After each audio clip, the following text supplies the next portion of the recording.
Dear student, I am Mr. Sonone sir from Pimpalgaon Baswant. The name of my school is Late M.L. Jadhav Kanya Vidyalaya Pimpalgaon Baswant.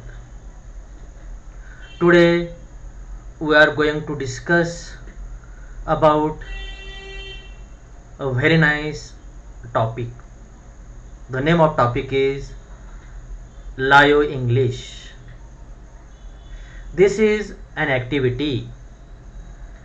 Under this Layo English activity, there are some activities, for example form filling, wrapper reading, then online shopping, in this way.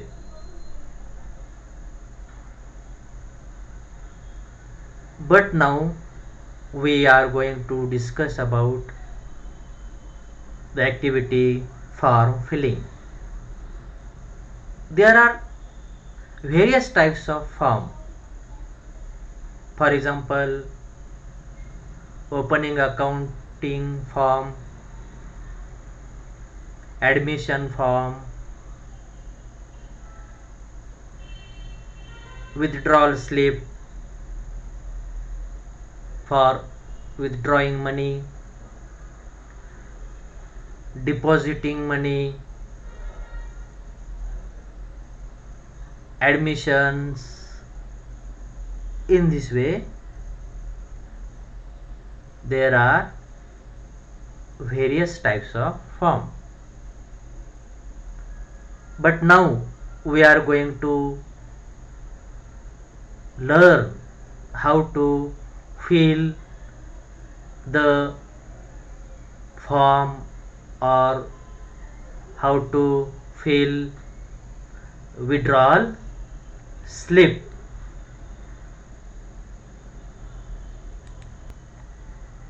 बघा विद्यार्थिनींनो, आपण live English या संदर्भात ज्यावेळेस चर्चा करतो त्यामध्ये वेगवेगळ्या प्रकारचे ॲक्टिव्हिटीज असतात. त्यामध्ये फॉर्म फिलिंग हा एक सुद्धा त्याच्यातलाच भाग आहे.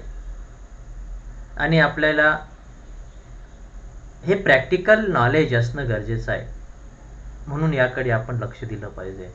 आता उदाहरणार्थ आपल्याला या ठिकाणी विथड्रॉल स्लिप म्हणजे थोडक्यात आपल्याला बँकेत जाऊन पैसे जर काढायचे असेल, if you want to withdraw money from the bank, आपल्याला जर बँकेतून पैसे काढायचे असेल आपल्या खात्यातनं, तर आपल्याला अगोदर काही प्रक्रिया असते, जी प्रोसिजर असते, त्या प्रोसिजरनुसार आपल्याला जावं लागतं. म्हणून या ठिकाणी एक उदाहरणार्थ म्हणून एक विथड्रॉल स्लिप नावाचं हा एक छोटासा फॉर्म असतो, ती स्लिप असते, ती आपल्याला भरता आली पाहिजे की जेणेकरून आपल्याला ताबडतोब पैसे मिळाले पाहिजे. उदाहरणार्थ बघा, imagine that you R Samidha Amol Bhole. You wish to withdraw rupees 5065 amount from account number 3251293535. Fill the slip given below appropriately using appropriate details. बघा या ठिकाणी एक उदाहरण म्हणून आपण बघूया. कल्पना करा की तुम्ही समिधा अमोल भोले विद्यार्थिनी आणि तुम्हाला तुमच्या बँकेच्या खात्यातनं, तुम्ही ज्या बँकेत खातं खोललं असेल त्या बँकेच्या खात्यातनं तुम्हाला जर 5065 रुपये काढायचे आणि तुमचा खाते नंबर आहे 325129353535 असा तुमचा खाते नंबर आहे. आणि अशा या खात्यामधून तुम्हाला 5065 रुपये काढायचे. मग त्यासाठी आपल्याला विड्रॉल स्लिप कशी भरायची ते बघूया. ते यामध्ये पहिला मुद्दा दिलेला आहे डेट, तारीख. ज्या दिवशी आपल्याला आपल्या बँकेतनं खात्यातनं पैसे काढायचे, काय जे रुपये काढायचे असेल, काय असेल अमाऊंट, तर त्या दिवसाची तारीख लिहायची. आता उदाहरणार्थ बघू आपण. फॉर एक्झाम्पल आपण 18/9/2020 ही तारीख आपण लिहिली फॉर एक्झाम्पल. दुसरा मुद्दा, name of the account holder. या ठिकाणी ज्याचं खातं ज्या बँकेत आहे त्या व्यक्तीचं नाव या ठिकाणी लिहायचं आहे या मुद्द्यामध्ये, या रिकामी जागी. मग या ठिकाणी आपण उदाहरणार्थ घेतलेलं आहे समिधा अमोल भोले किंवा भोळे, काय जे उच्चार जसा असेल तसा. आणि हे नाव लिहिताना अतिशय काळजीपूर्वक लिहायचं, चूक होऊ द्यायची नाही. तिसरा मुद्दा, नेम ऑफ द बँक. ज्या बँकेमध्ये तुम्ही खातं खोललेलं आहे त्या बँकेचं नाव लिहायचं. उदाहरणार्थ स्टेट बँक ऑफ इंडिया असेल, महाराष्ट्र बँक असेल, ICICI बँक असेल, HDFC बँक असेल, युनियन बँक असेल, असे वेगवेगळ्या प्रकारच्या बँक्स आहे आणि त्याचं नाव तुम्ही व्यवस्थित लिहायचं, मेन्शन करायचं. ब्रांच, कोणत्या ठिकाणची ब्रांच आहे, पिंपळगाव आहे का नाशिक आहे, निफाड, लासलगाव, चांदवड, जे असेल ती ब्रांच, त्या ब्रांचचं नाव व्यवस्थित लिहायचं. पुढचा मुद्दा, अकाउंट नंबर. तुम्ही ज्या बँकेमध्ये खातं खोललेलं आहे त्याचा जो नंबर असतो तो नंबर ह्या दिलेल्या ब्लॉकमध्ये, ह्या चौकटीमध्ये अचूक लिहायचा आहे आणि स्पष्ट समजेल असा लिहायचा आहे. मग सपोज या ठिकाणी उदाहरण बघा, 325129353355 असं प्रत्येक त्या बॉक्समध्ये तो अंक व्यवस्थित लिहायचा आहे. नंतरचा मुद्दा दिलेला आहे अमाऊंट इन फिगर्स, रुपीज. तुम्हाला जे पैसे काढायचे ती अमाऊंट इथे लिहायची संख्येमध्ये, अंकामध्ये. उदाहरणार्थ बघा, 5065 रुपीज म्हणजे 5065 रुपये तुम्हाला पैसे काढायचे ना, मग ते त्या ठिकाणी लिहायचे 5065 अशी तिरपी रेषा देऊन डॅश करून लिहायचंय. नंतरचा मुद्दा दिला अमाऊंट इन वर्ड्स. तुम्ही जे वरच्या मुद्द्यामध्ये लिहिलेले 5065 जी अंकी लिहिलेली आता ही अक्षरामध्ये लिहायची. मग कसं लिहिणार, 5065 रुपीज ओनली असं आपण त्या ठिकाणी लिहायचं, चूक होऊ द्यायची नाही. आणि सगळ्यात शेवटचा मुद्दा, सिग्नेचर ऑफ अकाउंट होल्डर. म्हणजे या ठिकाणी तुमच्या नावानं खातं आहे, मग तुमची सही या ठिकाणी स्वाक्षरी करणं गरजेचं आहे. आणि स्वाक्षरी करताना एक दक्षता घेतली पाहिजे की तुम्ही ज्या वेळेस फॉर्म भरताना, खातं खोलताना जो फॉर्म भरला जातो त्यावेळेस तुम्ही जे सह्यांचा जो नमुना दिला जातो बँकेमध्ये तीच सही या ठिकाणी आपण करायची. जर आपल्या सहीमध्ये जर बदल दिसला, त्यांना वाटलं, तर व्हेरीफाय करतात आणि जर त्याच्यामध्ये फरक आढळला तर तुम्हाला ते पैसे देत नाही. म्हणून प्रत्येक गोष्टीची आपण या ठिकाणी काळजीपूर्वक माहिती भरली पाहिजे. असं हा एक विड्रॉल स्लिपचा फॉर्म आपल्याला भरता आला पाहिजे आणि यासाठी आपण प्रॅक्टिस केली पाहिजे. मग तुम्ही काय करायचं, एखाद्या बँकेत जायचं, तिथनं ती विड्रॉल स्लिप घ्यायची आणि घरी येऊन व्यवस्थित भरून बघायची. हा सराव केल्याशिवाय तुम्हाला जमणार नाही. अशा प्रकारे ही स्लिप आपण भरली पाहिजे.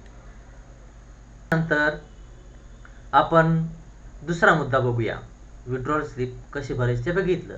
त्यानंतर सेकंड बघा, complete the following admission form.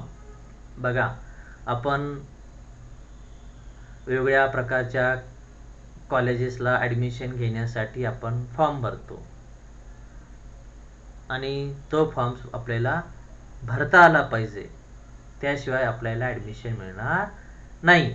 म्हणून त्यांनी दुसरा एक फॉर्म दिलेला आहे, ॲडमिशन फॉर्म म्हटलेला आहे, तो कसा भरायचा तो बघूया. जय हिंद ज्युनियर कॉलेज शिर्डी. बघा, शिर्डी येथील एक ज्युनियर कॉलेज आहे आणि त्याचं नाव आहे जय हिंद, आणि या ठिकाणी तुम्हाला प्रोव्हिजनल ॲडमिशन घ्यायची. आणि या ॲडमिशन घेण्यासाठी तुम्हाला त्या फॉर्ममध्ये अचूक माहिती भरायची आणि ती आपण बघूया. त्याच्यात पहिला मुद्दा दिलेला आहे, application for the provisional admission in standard dash dash arts, commerce or science.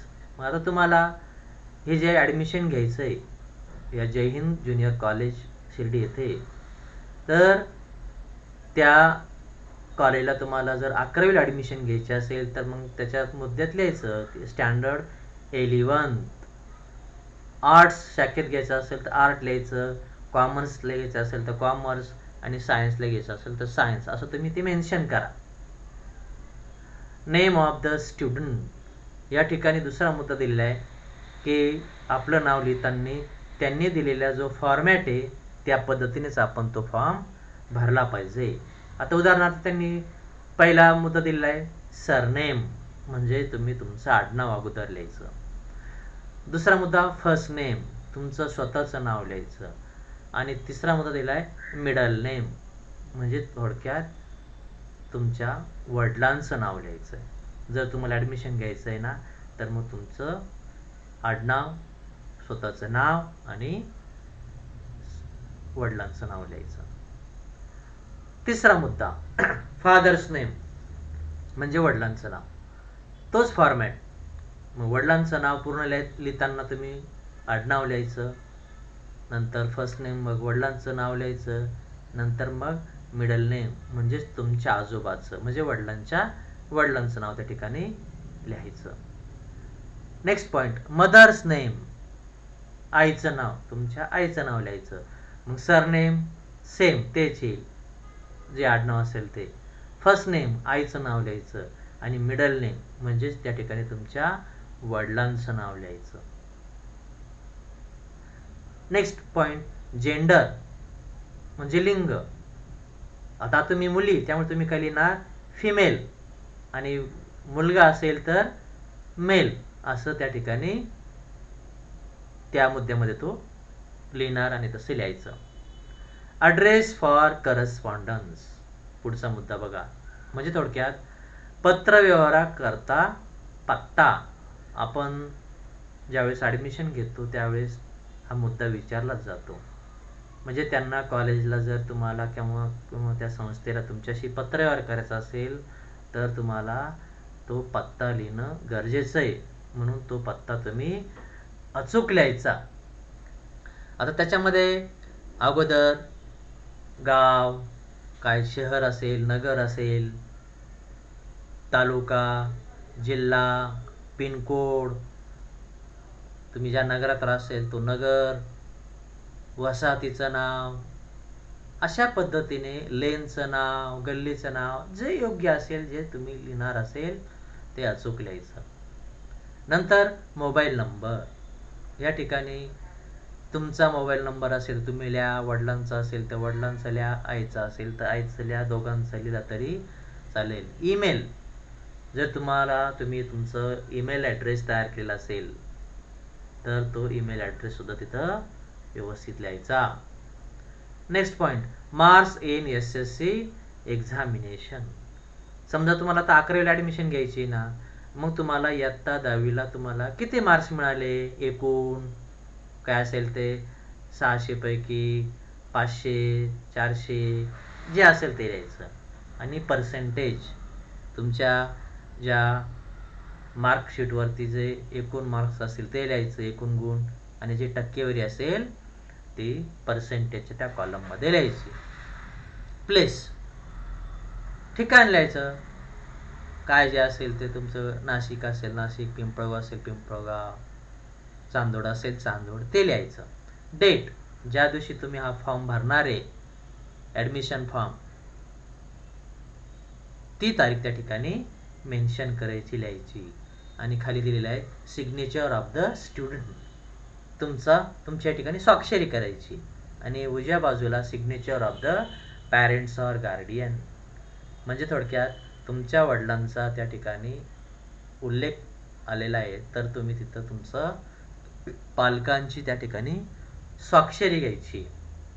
जर तुम्ही मामाकडे शिकत असेल, काकाकडे शिकत असेल, तर तुम्ही तुमच्या काकाची किंवा मामाची सही घ्यायची, कारण ते गार्डियन आहे तुमचे. पॅरेंट म्हणजे वडील, गार्डियन म्हणजे पालक. तर अशा पद्धतीने हा जो फॉर्म आहे तो फॉर्म आपल्याला भरता आला पाहिजे, कारण हे प्रॅक्टिकल नॉलेज आहे.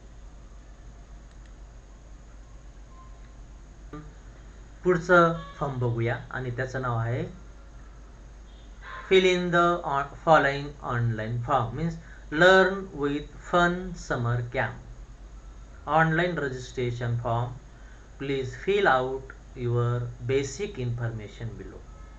बघा, आता हा जो पुढचा जो फॉर्म दिलेला आहे आपल्यासाठी तो आहे ऑनलाईन रजिस्ट्रेशन फॉर्म. म्हणजे थोडक्यात ऑनलाईन आपल्याला एखाद्या कॅम्पमध्ये, समर कॅम्पला इथं दिलेलं आहे, तुम्हाला रजिस्ट्रेशन करायचे, नोंदणी करायची, तर त्या नोंदणीचा फॉर्म असतो, म्हणून त्याला ऑनलाईन रजिस्ट्रेशन फॉर्म म्हणतात. आणि तो कसला आहे, learn with fun summer camp.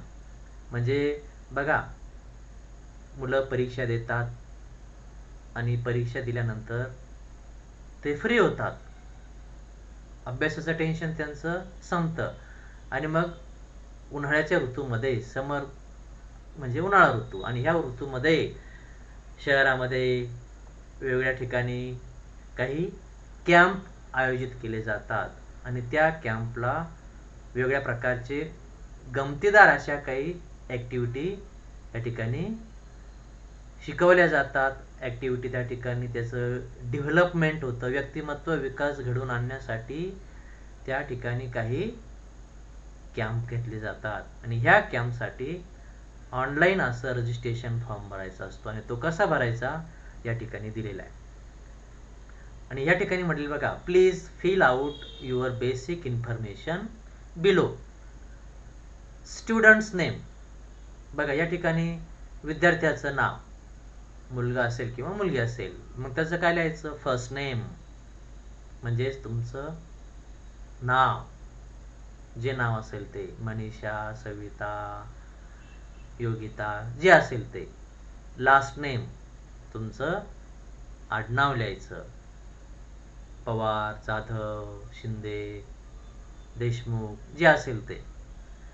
नंतर डेट ऑफ बर्थ, या ठिकाणी त्यांनी बॉक्स दिलेले बघा, आणि या बॉक्समध्ये तुमची जन्मतारीख अचूक भरायची. मग फॉर एक्झाम्पल जर सर बघा 20 नोव्हेंबर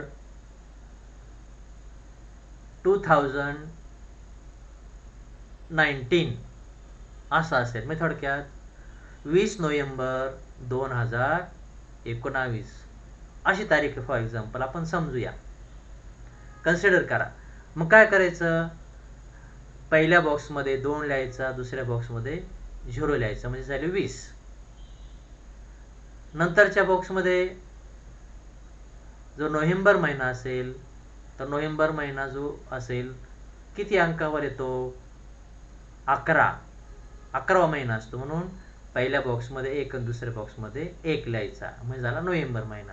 आणि 2019, मग नंतरच्या 4 बॉक्समध्ये 2019 अशा पद्धतीने त्या बॉक्समध्ये आपली जी जन्मतारीख आहे ती लिहायची.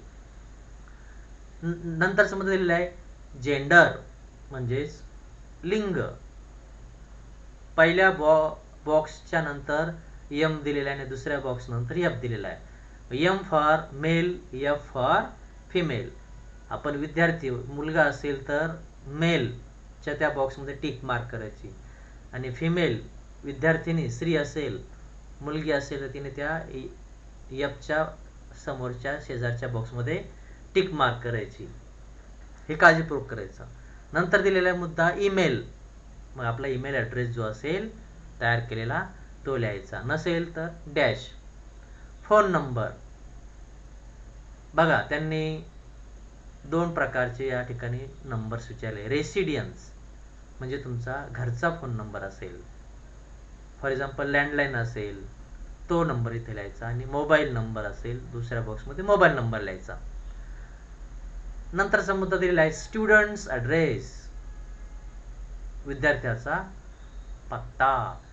हाऊस नंबर, तुम्ही ज्या घरात राहतात सोसायटीमध्ये त्याचा घराचा नंबर लिहायचा. स्ट्रीट नेम, तुम्ही ज्या रस्त्याला जे राहता जे रस्त्याचं नाव असतं, अमुक अमुक मार्ग, ते नाव लिहायचं. त्यानंतर सिटी, शहराचं नाव लिहायचं. पिनकोड, 6 अंकी पिनकोड जो असेल तो लिहायचा. स्टेट, आपण ज्या राज्यात राहतो मग ते लिहायचं स्टेट महाराष्ट्र. Country India. म्हणजे अशा पद्धतीने आपण त्या दिलेल्या बॉक्समध्ये योग्य माहिती भरायची ॲज ॲड्रेस म्हणून, तुमचा पत्ता म्हणून. स्पेशल स्किल्स ऑर टॅलेंट, तुमच्यामध्ये नेमकी उपजत कोणतं टॅलेंट आहे ते लिहायचं. उदाहरणार्थ टेबल टेनिस असेल, काय खेळाबद्दल असेल, ड्रॉइंग असेल, कुकिंग असेल, एम्ब्रॉयडरीज असेल, तुमच्यामध्ये जे टॅलेंट आहे स्पेशल ते त्याच्यामध्ये मेन्शन करायचं. Reason for joining the camp, मग तुम्हाला ह्या कॅम्पला का उपस्थित राहायचं आहे, हा कॅम्प तुम्हाला का अटेंड करायचा आहे, हे का जॉईन करायचा, याचं कारण त्या ठिकाणी लिहायचं, रिझन लिहायचं. If you want to develop your personality if with the help of this attending summer camp, तुम्हाला या कॅम्पच्या माध्यमातून तुम्हाला जर तुमच्यामध्ये जे स्पेशल टॅलेंट तुमच्यामध्ये ते स्किल आहे, कौशल्य, ते जर तुम्हाला डेव्हलप करायचं आहे त्यासाठी तुम्हाला त्याचं रिझन लिहायचं आहे. आणि सबमिट म्हटल्यानंतर त्या ठिकाणी सबमिट या शब्दावरती कर्सर नेऊन ते क्लिक करायचं आणि अशा पद्धतीने तो फॉर्म तुमचा ऑनलाईन फॉर्म भरला जाईल. नंतरचा मुद्दा दिलेला आहे ॲडमिशन फॉर्म म्हटलेला आहे. बघा वरती दिलेले आहे रजिस्ट्रेशन फॉर्म, ऑनलाईन रजिस्ट्रेशन. आता या ठिकाणी ॲडमिशन, आता ॲक्च्युअली तुम्हाला ॲडमिशन घ्यायचं आहे त्याचा फॉर्म दिला आहे. बघा स्टुडंट नेम, तुमचा पत्ता, नाव पूर्ण लिहायचं. फर्स्ट नेम स्वतःचं नाव, मिडल नेम वडिलांचं नाव, आणि लास्ट नेम आडनाव लिहायचं तुमचं.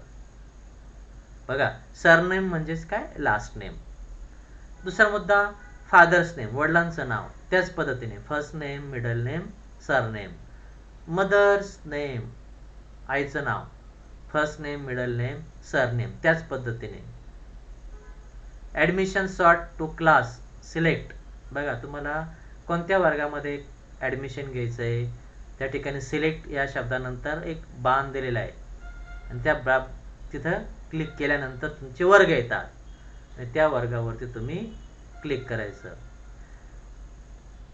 Need transport facility, yes or no, तुम्हाला जर त्या कॅम्पला अटेंड करण्यासाठी तुम्ही जास्त अंतरावर राहत असेल तर त्यांच्याकडे ट्रान्सपोर्ट फॅसिलिटी आहे, आणि जर त्या ट्रान्सपोर्ट फॅसिलिटी तुम्हाला गरज वाटली तर तुम्ही येस म्हणा, नसेल गरज तर नो म्हणा. मग येसच्या पुढे टिक मार्क करायची. If you want to yes, if you do not want yes, नोच्या पुढे तुम्ही टिक मार्क करा ॲज यू विश. नंतर स्टुडंट डिटेल, विद्यार्थ्यांचं या ठिकाणी डिटेल्स मागितलेले आहे. मेडिकल हिस्ट्री म्हणजे तुमची जे काही वैद्यकीय इतिहास असेल, मेडिकल हिस्ट्री म्हणजे तुम्हाला कोणता आजार आहे किंवा नाही वगैरे, त्या ठिकाणी. Name of the last school attended, मागच्या वर्षी तुम्ही कोणत्या शाळेमध्ये शिकत होतात, अटेंडेड होतात, ते लिहायचं. नंतर डेट ऑफ बर्थ, तुमची जन्मतारीख. बघा त्या ठिकाणी 3 बॉक्स दिले. पहिला बॉक्स त्याच्यासमोर आलेले डी, दुसरा बॉक्स दिलेला आहे MM, आणि तिसऱ्या बॉक्सच्या समोर दिले वाय वाय. म्हणजे पहिल्या बॉक्समध्ये तुमचा डेट, दुसऱ्या बॉक्समध्ये मंथ, पहिल्या बॉक्समध्ये डे, दुसऱ्या बॉक्समध्ये मंथ आणि तिसऱ्या बॉक्समध्ये इयर लिहायचं. म्हणजे डे मीन्स कोणती जी तारीख असेल, सपोज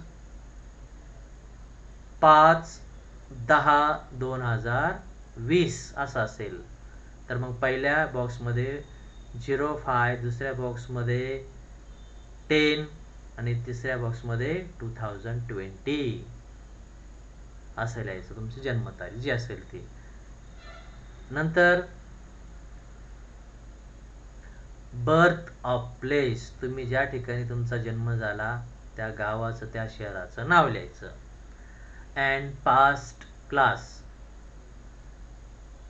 आणि तुम्ही कोणता वर्ग पास झाले तो लिहायचा. नंतर skill, talent of the child, मग तुमच्यामध्ये काय स्किल आहे, काय टॅलेंट आहे ते लिहायचं. आणि शेवटी नेक्स्ट बटन दाबून तो फॉर्म सबमिट करायचा.